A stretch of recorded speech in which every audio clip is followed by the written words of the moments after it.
evacuating of existing accumulation of fluid or gas, to remove pus, blood, serous breath. As we know, when the dead space is not eliminated, it leaves accumulation of fluid, it leaves accumulation of serous exudates that may lead to infection. Prevention of potential accumulation of fluid or gas, to form a controlled fistula after common bile duct exploration and decrease infection rate. Now, it's not any material that we see. There has to be some qualities of a drain, such as it has to be soft, smooth, sterile, stable, and simple to manage. Soft in the sense that there must be minimal damage to surrounding tissues. If your drain has an abrasive surface, while you're passing the drain, there's the tendency to damage adjoining tissue, whereby leading to injury to the organs. It has to be smooth. When the drain is smooth, such as a silicone, the efficiency to evacuate fluids and the removal will be easy when the surface of the drain is smooth. It has to be sterile. You don't just have to pick up any material and then use as a drain, in the sense that if there's contamination, it will be introduced into the surgical field. So the drain has to be sterile. Stability in the sense, it has to remain inert, not to react with body tissues. Therefore, the drain has to be stable to remain for as long as it takes for whatever you're draining to finish draining. Then it has to be simple to manage both by the patient and staff. A drain removes contents of body organs such as catheterization of urinary bladder, NG tube aspiration, excess secretion of body cavities such as peritoneal and pleural. Please, this is pleural cavities. They are typographical error. Tissue fluids such as blood, serum, lymph, and other body fluids that accumulate in the wound bed after surgical procedures are removed by drain. The efficiency of a drain depends on these four qualities: diameter and length, the and consistency of the drain. By viscosity, in a fluid, when you talk of viscosity, that's the resistance of the molecular component of the fluid to flow, or resistance of the fluid or as to change in shape. So the more viscous the effluent is, the more difficult to drain. Then the force, which could be a positive or negative pressure. Then laminar flow, which is if the flow is laminar without turbulence, it enhances efficiency of the drain. According to Pozella's law, because there's whatever we do in science, laws are guiding them, physics is guiding them, some background mathematics. So Pozella's law states that the laminar flow rate of an incompressible fluid along a tube is proportional to the fourth power of radius of the tube and suction pressure. The flow is inversely proportional to viscosity of the fluid and length of the tube. It means that wider and smaller length tube have more flow rate. We are going to see this law expressed with mathematical formula. Now, this is the Pozella's law. F is equal to dP pi r raised to power 4 over 8NL. Now, we can see that this F is the flow of fluids through the drain. It is directly proportional to the radius raised to power 4. So the wider the diameter of the drain, the more efficient. And it's inversely proportional to the length and the viscosity. The dP here is the pressure difference between the two ends. This small letter n is the viscosity, L is the length. Flow, which means by proportionality, the higher the length, the less the efficiency of the drain. The higher the viscosity, the less the efficiency of the drain. And the more the radius, the more the efficiency of the drain. So the flow directly proportional to suction pressure of the radius, indirectly proportional to viscosity and length of the drain.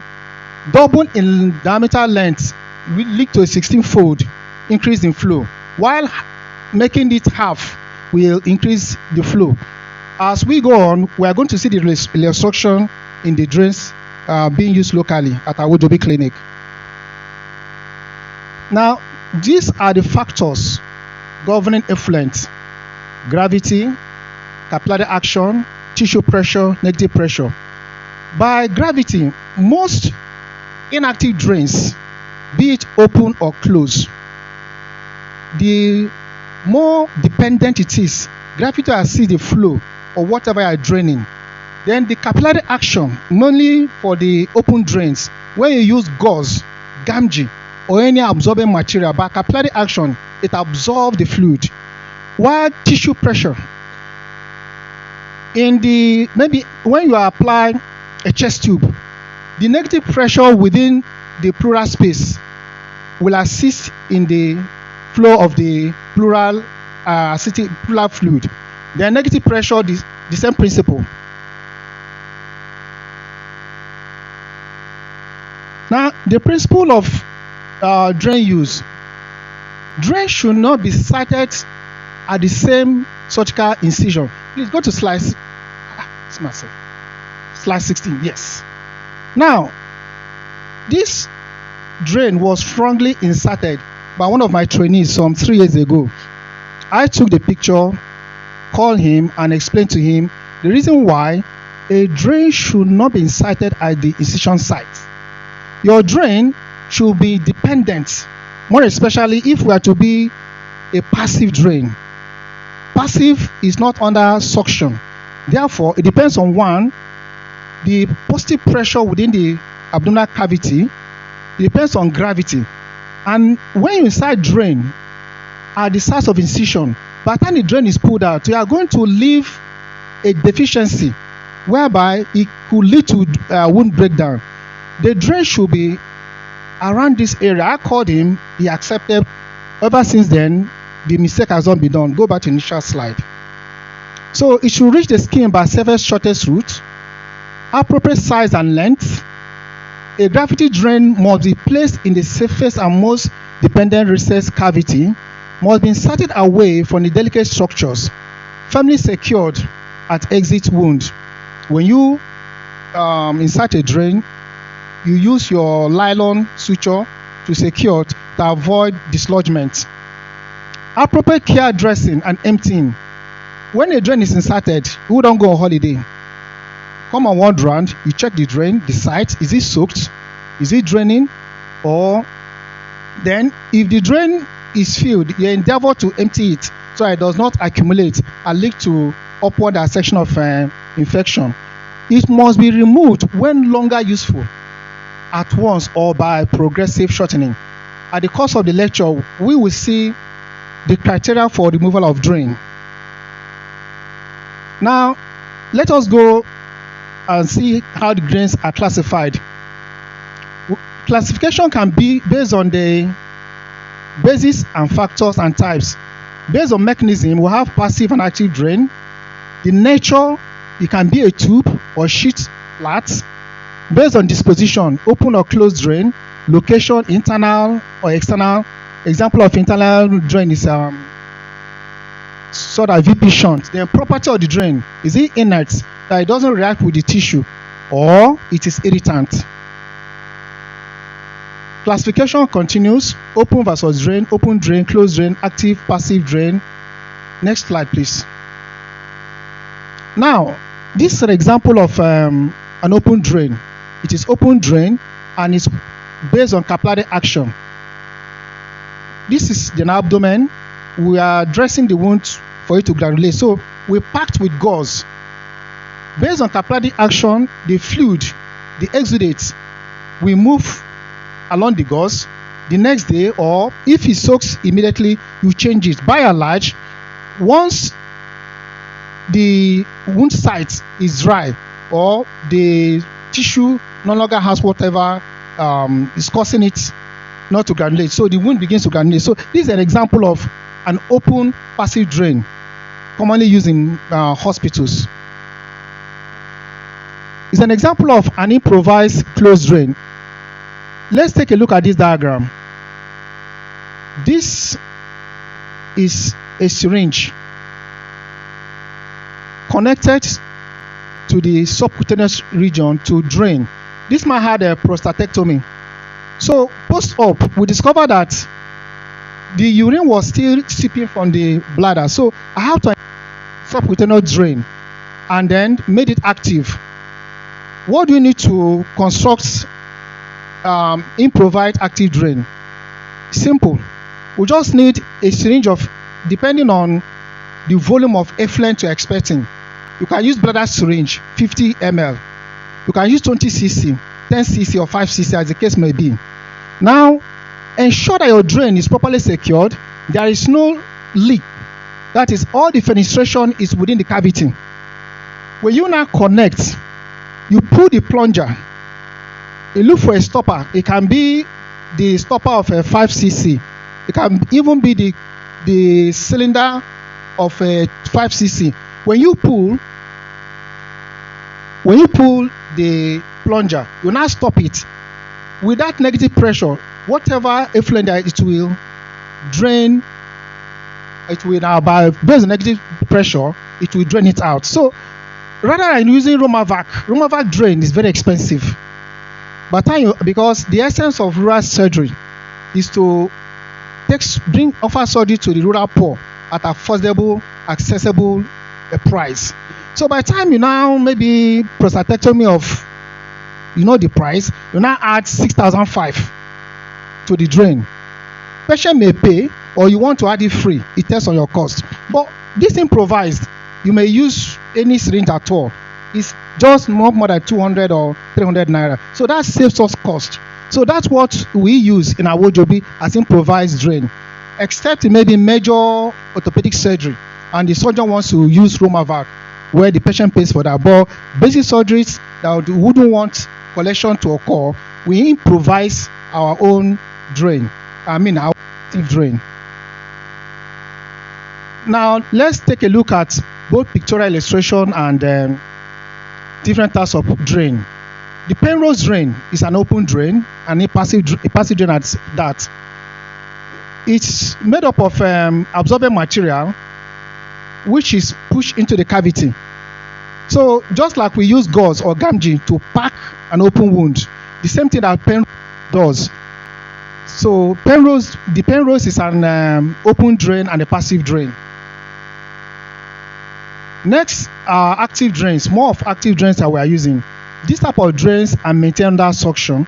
They can be under low or high pressure, can be closed, such as Jackson Pratt, Hemovac.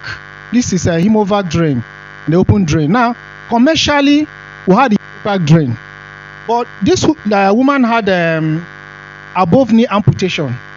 So to avoid accumulation of fluid, we still improvise. This is a 20 cc syringe. Worked perfectly. Every exudate is removed, and the wound started granulating as they ought to be. This woman too had a mastectomy. This is the bandage around the incision site. The same active drain we improvise as a Wojobi. This is a 50 cc. We call it a bladder syringe, doing the same work as a Romavac that will cost you 7,500 to 6,000 naira. So passive drains, one, they have no suction. That's why it's passive. They drains by means of either pressure differential, overflow, and gravity between body cavities and external environments. If it's positive pressure, when you go into the cavity that has positive pressure, it pushes out the fluid.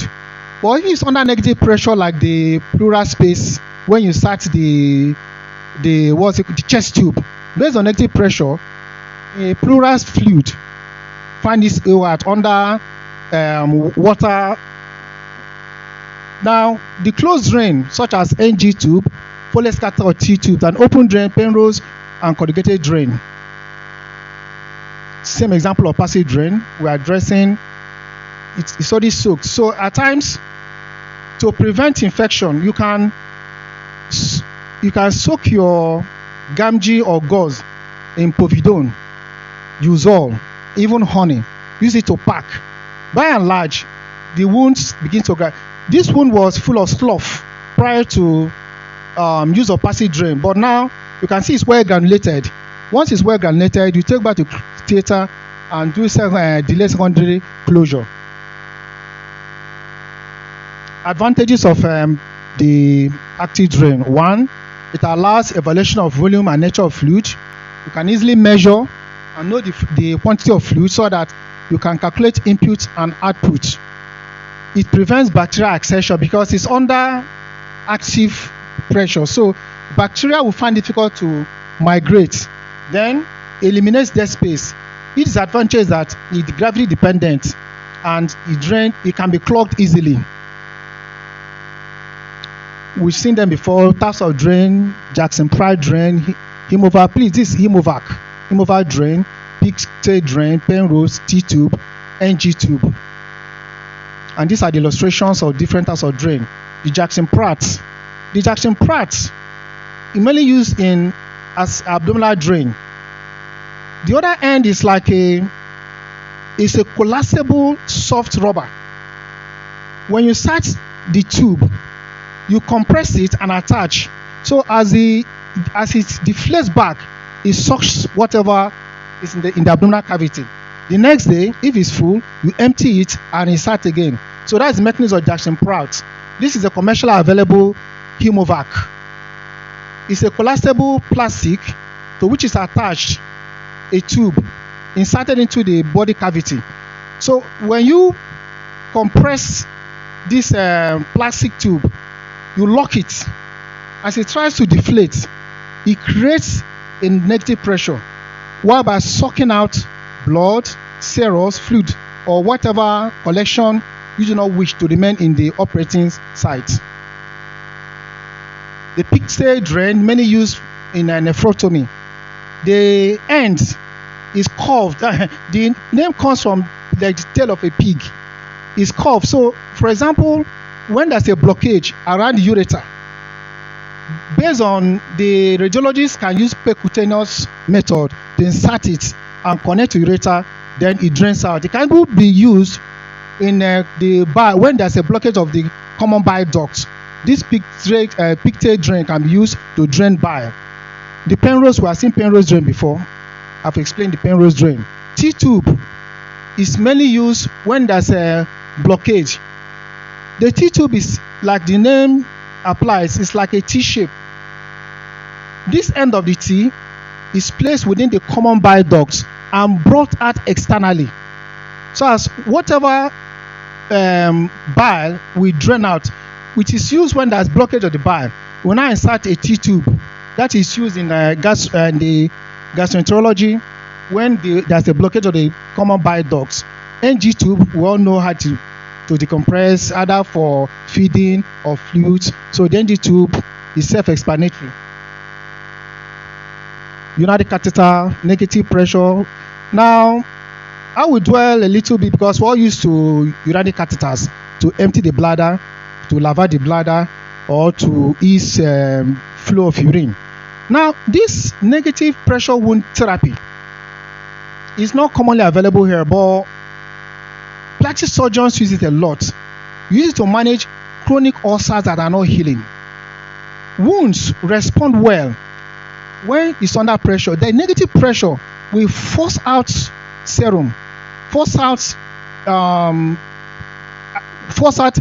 the proteins that assist in healing. Now, what is applied is the surface is flat and broad, and it's applied to the wound site and activated. Over time, it aids in wound healing of chronic ulcers. At the end of the day, when drains are inserted, we have to make assessments. Assessment can be initial assessment or an ongoing assessment. In initial assessment, you assess if the drain for signs of leakage, redness, or signs of oozing. By the time you insert a drain, because when we use urine bag as drain, fenestrations, you may inadvertently, maybe you may have 5 fenestrations, but I insert 4 of the holes are within the cavity and the 5th one is outside. If you do not assess properly, your drain may not work, in the sense that 5th one that is outside, body fluid will be leaking from it. So you have to, initial assessment, assess for sites of leakage. Is it leaking? Is there any redness or oozing around this drain site? Is it secure with tape? there are different techniques of securing your drain. You can use the commonest technique we use nylon suture. It's inserted percutaneously. You secure the base and then you knit it like a basket, then tie it at the tip, and then sellotape or masking tape used to hold it at the tip, because if it's not done, it may pull out. So you now assess if it's secure with a tape. They assess patency of drain based on the Puzelas law. The law says that the differential pressure is inversely proportional to the length and directly proportional to the diameter.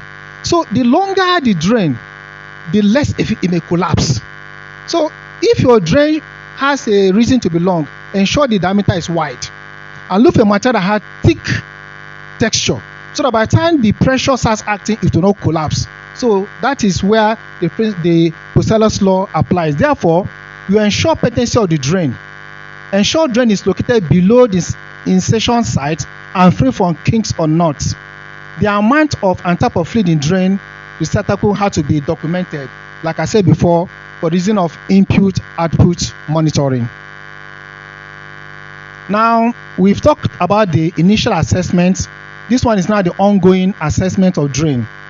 Monitor patient for signs of sepsis.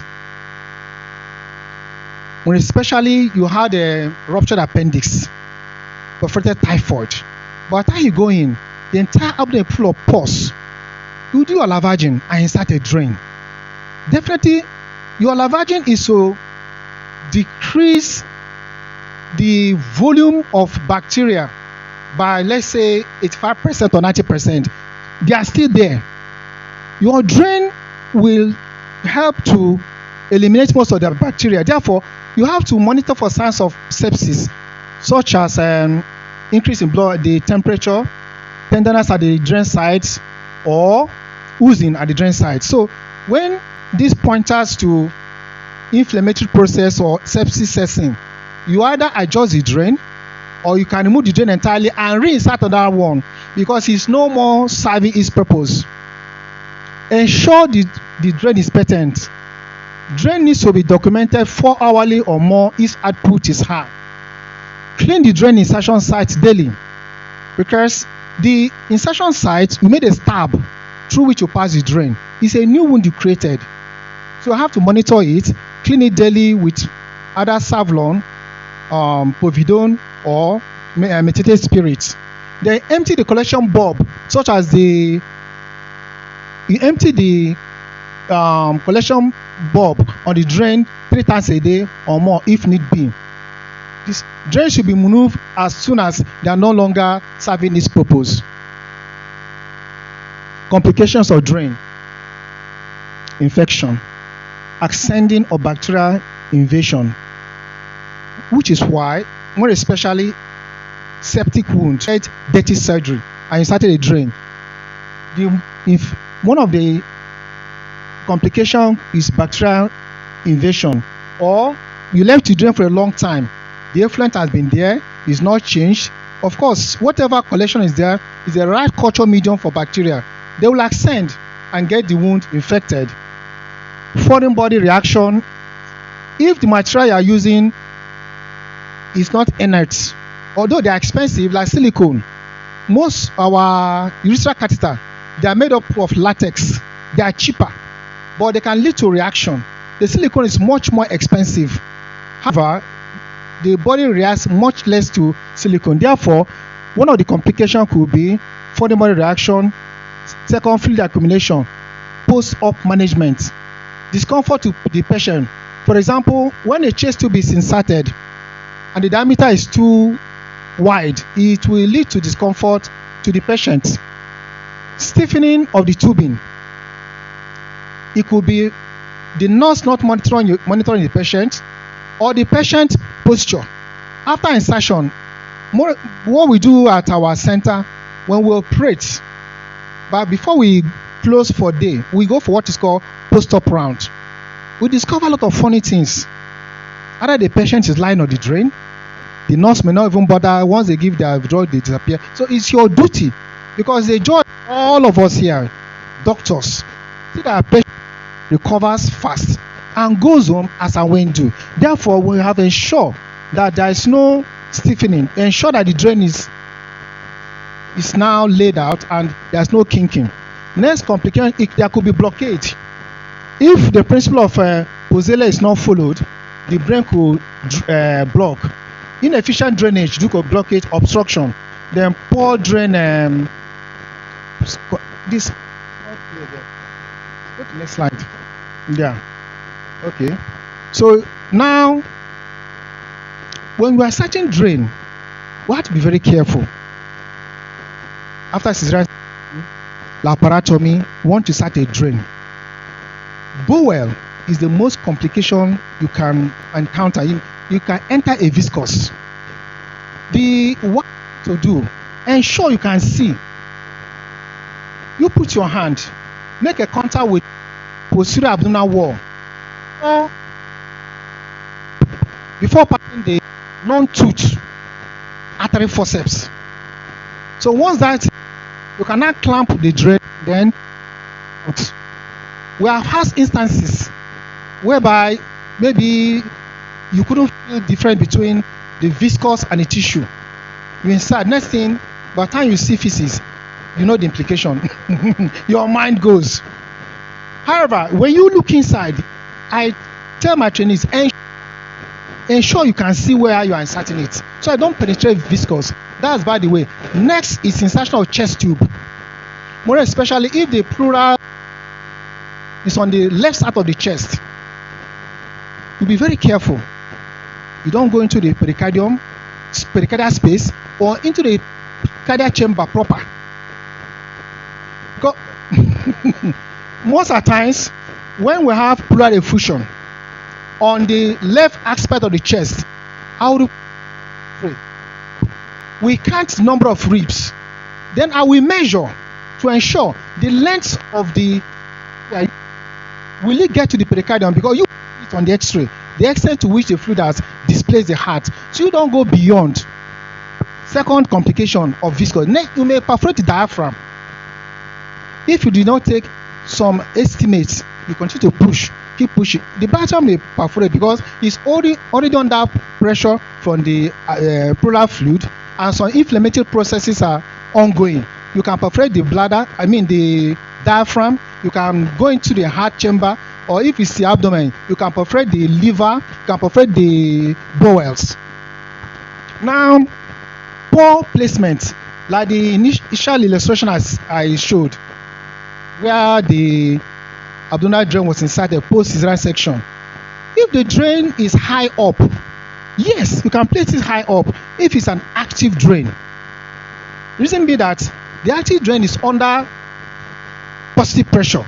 It sucks out the content you want to go out. But if it's negative, if it's passive, and you start it high up, whatever effluent below will not drain. Your aim will not be achieved. By the time you remove your drain, the collection will begin to tissue reaction, inflammatory process, infection will set in, patient stays longer, or arthritis wound breakdown may occur. Then premature removal. You feel that, okay, my drain is still long. I have one training. We started the NG tube. It happened like 2 weeks ago. This woman came with Ogilvy syndrome, come out with Edley. Due to, for some reason, we don't know, the parasympathetic system is no longer efficient in the descending colon. So she came with extension. We did clinical evaluation, descended bowel, X-ray, don't worry. Inside drain. So when he went to her bedside, he removed the drain. I know Mrs. came, said that the patient said that I removed the drain. I said, doctor cannot do this. She said, no, it's doctor. Then when I did my investigation, he said it's the one. What happened? And that when he got there, nothing was draining. He now removed the NG tube. He said, look, if nothing is draining, be patient. Where do you have the obstruction? At the large bowel, it takes time to come up. I asked them to reinsert the drain. After 48 hours, the abdomen collapsed. Now the woman went home.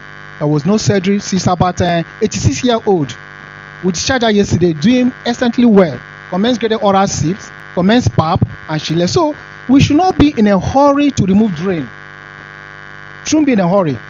If it's not draining, please be patient, which is why I have to assess when the patient presented, is he or she vomiting? If it's vomiting, is it bilous? Is it feculent? That will give us the clinical assessment, the level of obstruction. If there is dissension and there's no vomiting, no bilous, no feculent, it is way down. With time, most of the content of lab bowl is there are gases. Once the gases escape gradually, it will collapse. There will be no need for surgery. So, accumulation of fluid. A second. Put back in former slide. Okay, up again. Now, please continue. Okay, go back, please. Go back again. Okay. Premature removal, accumulation. Okay, let's go next slide. Now, conditions for removal of drain. Certain criteria has to be met, which we see. So, okay, let me remove the drain. Generally, drain should be removed once what is draining is less than between 25 to 50 milliliters or cc. Today, 25, tomorrow, maybe 20. Or if formerly what was draining was bloody, suddenly became serous, clear fluid, is a good indication to DC drain. Drain can be shortened withdrawing by approximately 2 cm per day, allowing the site to heal gradually. What it means is that, assuming the is like 30 centimeters, you can do gradually. Today, 2 cm, you cut it off, reattach your maybe hand glove or urine bag. So as you are doing that, the track that the drain followed will be doing it gradually until the drain is off. So that's what means that drain can be shortened, withdrawing by approximately 2 cm per day, allow the site to heal gradually. Drain can protect post-operative site from leakage, form a tract, and are usually kept in place. Now, drains that protect post-operative site from leakage, form a tract, and usually left in place for 1 week. There was a diagram I showed us, the prostatectomy, whereby site subcutaneously, so that the seepage of urine from the united bladder will be drained by the active drain. So a tract is formed. You have to leave it and for 1 week, after which you remove the drain. It will not granulate on its own. Drain site should be covered with sterile gauze after removal. In post removal, monitor site for signs of infection. Obtain swab or sample if required for MCS. Monitor and mark dressing to ensure minimal leakage. Replace dressings as required to minimize risk of infection. Dressing should be removed when the wound has healed, usually 3 to 5 days. In fact, like when you insert an SPC, by the time you remove the drain, within 12 hours, you see it closes up.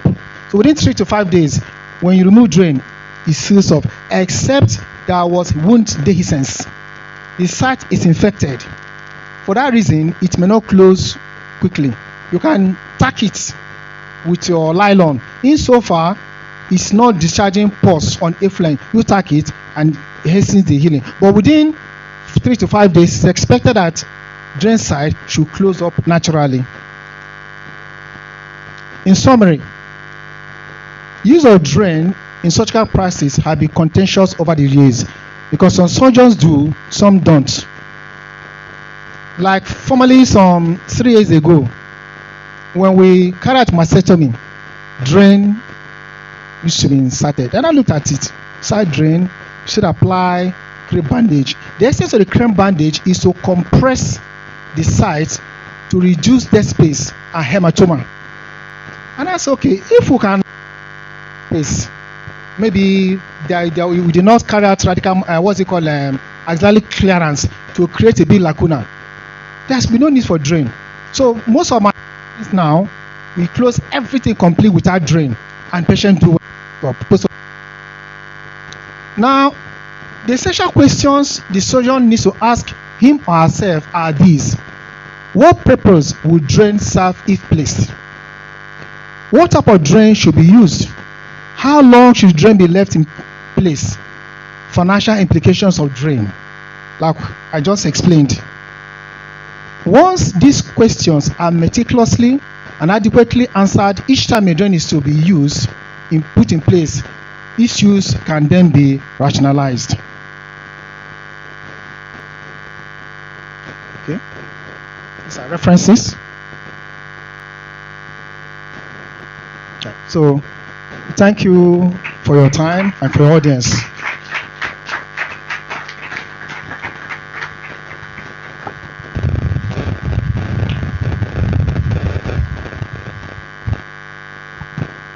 Thank you so much for this wonderful presentation.